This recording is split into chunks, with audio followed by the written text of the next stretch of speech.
The B-boys held up a mirror to the black inner city when times were tough and getting tougher. What started as a party movement became a protest movement, and the rhymes follow suit. From throw your hands in the air and wave them like you just don't care, to don't push me, cause I'm close to the edge. I'm trying not to lose my head. It's like a jungle sometimes, it makes me wonder how I keep from going under. It's like a jungle sometimes, it makes me wonder how I keep from going under. My brother's doing fast on my mother's TV. Says she watches too much, it's just not healthy. All my children in the daytime, Dallas at night, can't even see the game or the Sugar Ray fight. The bill collectors, they ring my phone and scare my wife when I'm not home. Got a bum education, double-digit inflation, can't take the train to the job. There's a strike at the station. Neon King Kong standing on my back, can't stop to turn around. Broke my sacroiliac, a mid-range migraine cancer. As far as the message is concerned, all records prior to that were frivolous, happy-go-lucky, party, let's get down. This particular record had to be created by somebody who lived and understood urban America. It really was the first time, in a very coherent, musically accessible way, that you had a rap record that dealt with the society around us in America. And certainly every record that came after that that dealt with anything social was influenced or was a response to the message. If you reflect on American culture and civilization today, you will note that no longer does the adage that ample education and hard work yield the benefits of the good life. In fact, Grandmaster Flash and the Furious Five would put it this way: I think it would be cheaper just to be a street sweeper. Don't push me, 'cause I'm close to the edge. I'm trying not to lose my head.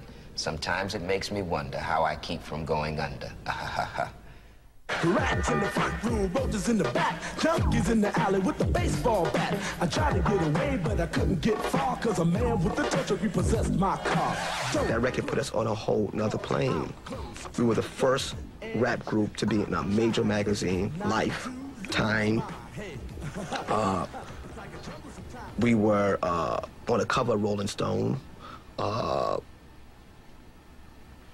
This put us in a venue that we couldn't believe. Scary, real scary. You know, 6 black guys from the ghetto. Now we're like worldwide heroes now. Kind of scary.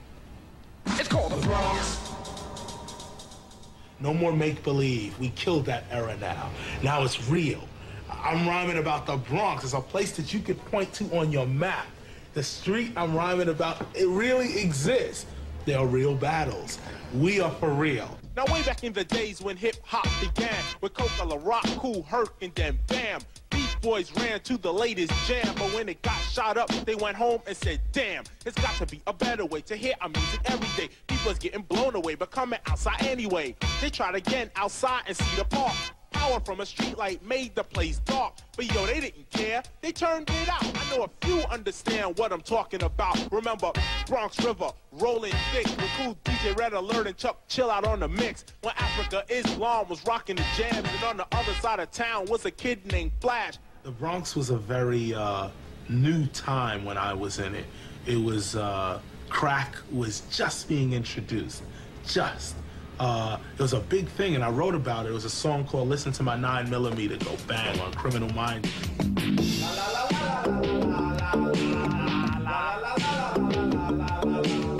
KRS-One, a homeless graffiti artist, came to the Bronx in the early 1980s. In 1987, with his partner Scott LaRock, he released Criminal Minded, a hip-hop record with a harder edge than anything that had gone before. Shortly afterwards, Scott LaRock was shot dead in the Bronx. By the name of Peter, had to buck him down with my 9mm. He said I had his gun, I said, now what to you, stupid? But he tried to play me out, and KRS-One knew it. He reached for his pistol, but it was just a waste, 'cause my 9mm was up against his face. He pulled his pistol anyway, and I filled him full of lead. But just before he fell to the ground, this is what I said. Why da da dang, why da da da dang, hey, listen to my 9mm go bang. Why da da dang, why da da da dang, hey, this is KRS-One.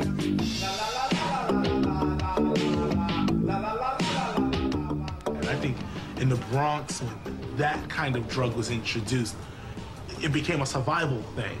You either, you're either smoking crack or you're not.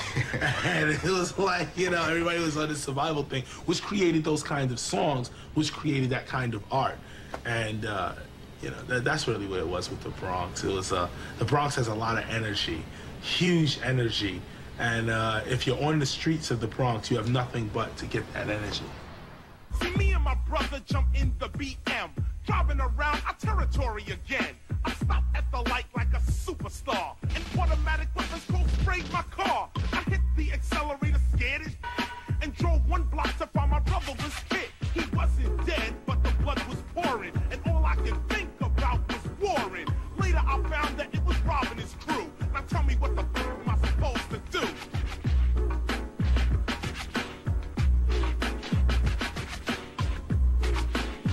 I think KRS-One, by all means necessary, was, you know, a very significant record in a lot of ways. It's one of the first times that Malcolm X imagery became a very big symbol in the Black America. It's a direct correlation because the image of him with the automatic weapon that's on the cover of that KRS-One album is a mock-up or an approximation of a famous photograph that was in the New York Times of Malcolm X after his house had been bombed in Queens. And the Uzi was the gun to have. It was the first designer gun, if you will. And, you know, 7, 8 years later, whatever many years later it is now, you know, the gun as a fashion accessory is a big part of rap culture, a big part of American street culture. Well, what happened is that America looked back for someone from the 30s or 40s. They were actually looking for someone like John Wayne, but John Wayne was no longer available, and so they had to settle for Ronald the Reagan. And it has given us all the feeling that we are somehow being cast as supporting or non-supporting characters in a B-movie. That'd be all. Gil Scott-Heron, a radical jazz poet of the 1970s, was the guiding spirit of the political hip-hop which emerged in the late 80s with rappers like KRS-One and Public Enemy. B-movie. The producer, underwritten by all the millionaires necessary, will be Casper, the defensive Weinberger. No more animated choice available.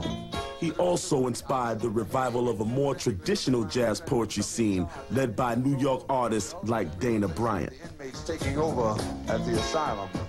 At the time that Gil Scott-Heron came around, he was, it was a revolutionary kind of concept that a person could speak about really volatile political issues in the context of what had traditionally been thought of as romantic form of poet or the troubadour. He said some really heavy things using a very sort of soft, subtle undercurrent medium. Symbols of democracy are pinned against the coast. The outhouse of bureaucracy surrounded by a moat. Citizens of poverty are barely out of sight. The overlords escape near evening, the brothers on the night. Morning come and bring the tourists straining rubbernecks. Perhaps a glimpse of the cowboy making the world a new respect. There was a tradition of oral passing on of knowledge. There was another language of drums which had the same impact as the spoken word did to a people.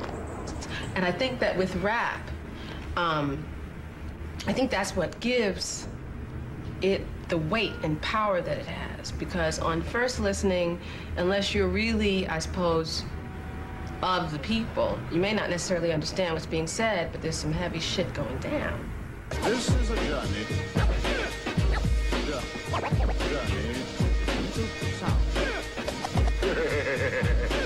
Redeemer full of culture. I got so much trouble on my mind. Refuse to lose. Here's your ticket.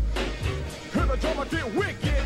The clue to you to push the back the black attack. So I sack and jab and slack the Mac. Now I'm ready to mic it. And what I was showing is that the gun symbolized our capture from Africa, with the European using it and taking us from our motherland and putting us wherever he wanted to put us. Well, welcome to the Terror Dome.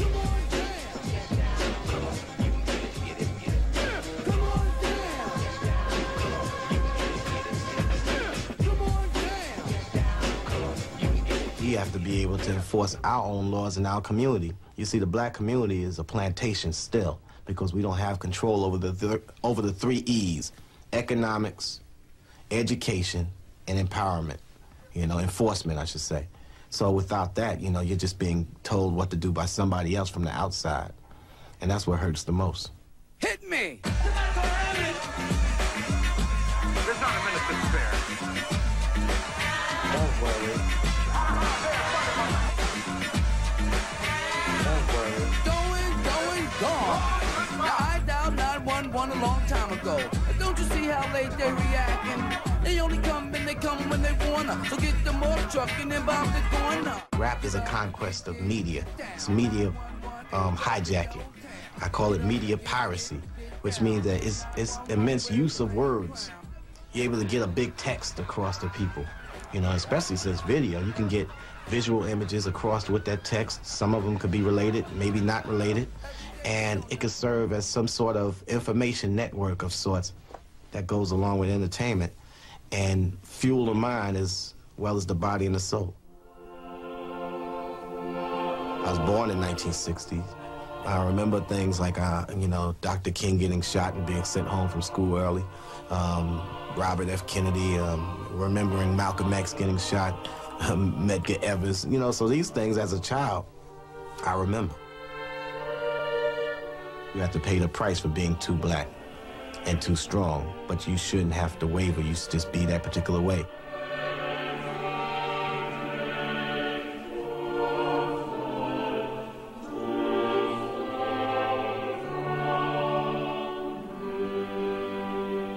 They've seen things go backwards. They've seen the government become less interested in civil rights and in black advancement. They've seen the businesses in the black community disappear. They've seen an influx of drugs. When I was coming up, heroin was just coming in, but they've seen heroin and angel dust and crack cocaine. They've seen an increasing number of guns in the community to a level that was unprecedented. It is unprecedented in American history. So they've seen the educational system, after all the great works of integrating the school system, fall apart in most of the big cities. So I think I'm of a more optimistic generation precisely because we saw change happen. You have a generation that has seen no change or has seen negative change. What we say can also be viewed as noise, irritating. Oh, no, stop it, turn it off. And we're going to bring it regardless. So we're going to be too black and too strong and just deal with whatever comes down the line.